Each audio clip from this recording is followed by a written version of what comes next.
Le dernier quart d'heure de Smart Bourse, chaque lundi, c'est le quart d'heure américain. Nous retrouvons en visioconférence notre correspondant américain, Pierre-Yves Dugas. Bonsoir Pierre-Yves, merci beaucoup d'être avec nous. Donc, la planète finance, la planète marché n'a plus que le nom de Scott Bessent au bord des lèvres. Il a été choisi pour être le secrétaire du Trésor américain de la future administration Trump. Il fait partie des noms qui ont circulé de manière très insistante au cours des derniers jours et des dernières semaines. On a pu, pour certains d'entre nous, commencer à anticiper un peu sa nomination en se penchant sur le profil de Scott Bessent. Qui est-il? Et est-il, comme les Américains ou les Anglo-Saxons aiment l'appeler, l'adulte dans la pièce, Pierre-Yves? Il a tous les éléments pour être l'adulte dans la pièce. C'est indiscutable, et c'est d'ailleurs pour ça que les marchés réagissent bien aujourd'hui, en particulier le marché obligataire. On voit l'or chuter également, il y a un soupir de soulagement, même si son nom était anticipé, ça n'était pas le seul en lice. Personnellement, j'aurais préféré Kevin Warsh, mais il était trop mainstream. Je pense qu'on reparlera de Kevin Warsh pour succéder à Jérôme Powell d'ici un an. Ça, le deal entre Trump et Warsh, Pierre-Yves? C'est possible.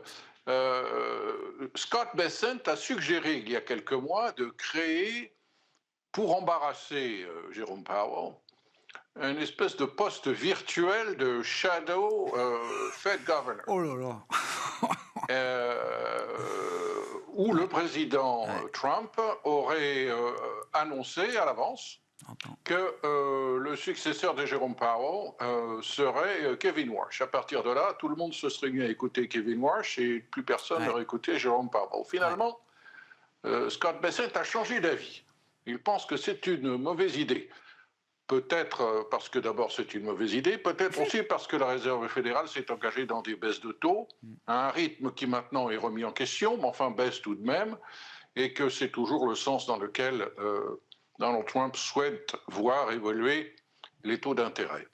Non, la grande question, c'est est-ce que dans cette pièce, s'il est l'adulte, il ne sera pas le seul, et est-ce que le président Trump l'écoutera?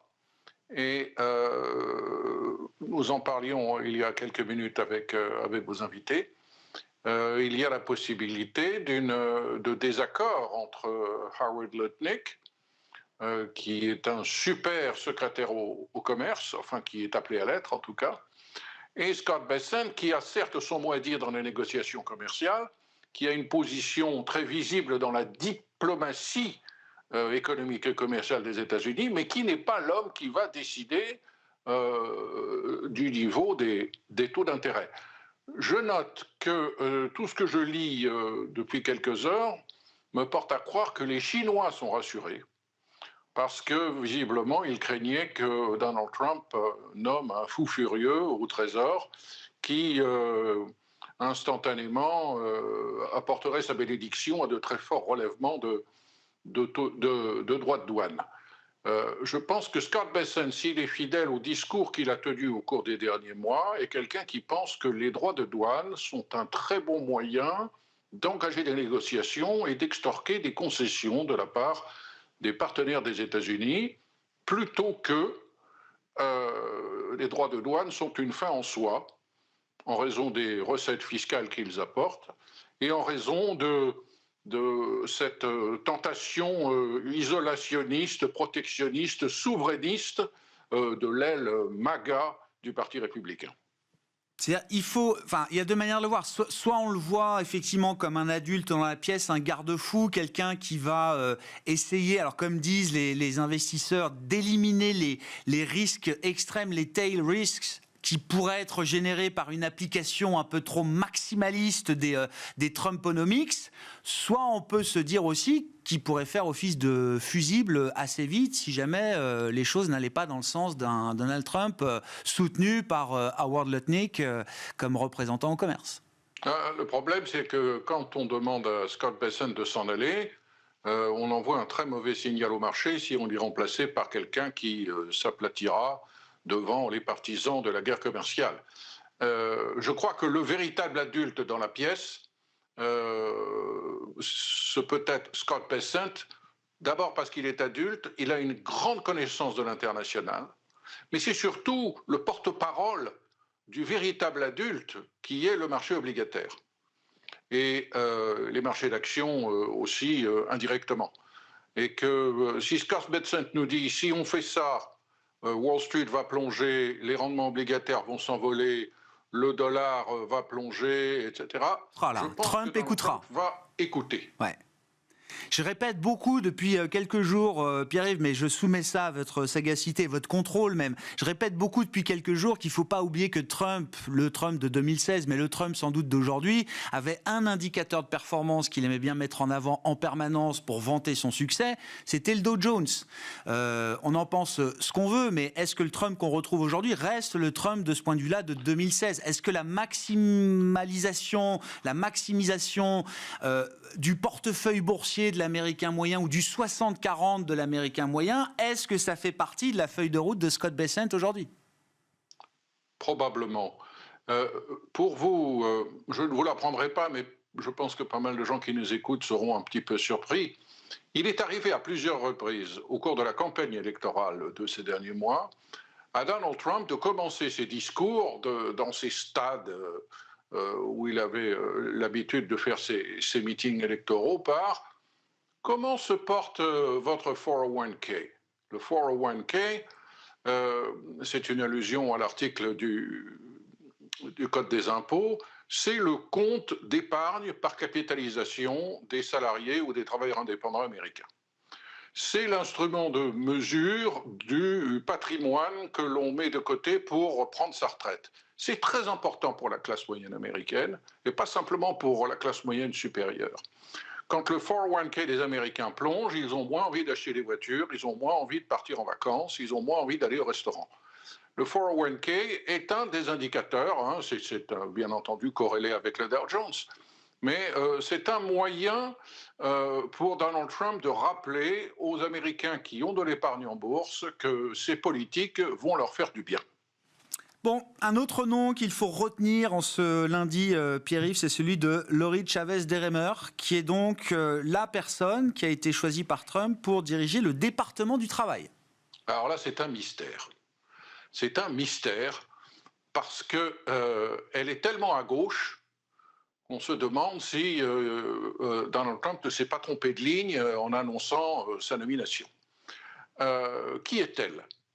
Elle vient de perdre les élections dans le faubourg de Portland, Oregon, où elle souhaitait voir son mandat de représentante républicaine de Portland renouvelé. Donc elle n'est restée que 2 ans au Congrès. C'est une des 3 républicaines, seulement une des 3 républicaines contre 215 démocrates, qui a soutenu un projet de loi qui est véritablement la meute des loups dans la bergerie du point de vue du business américain.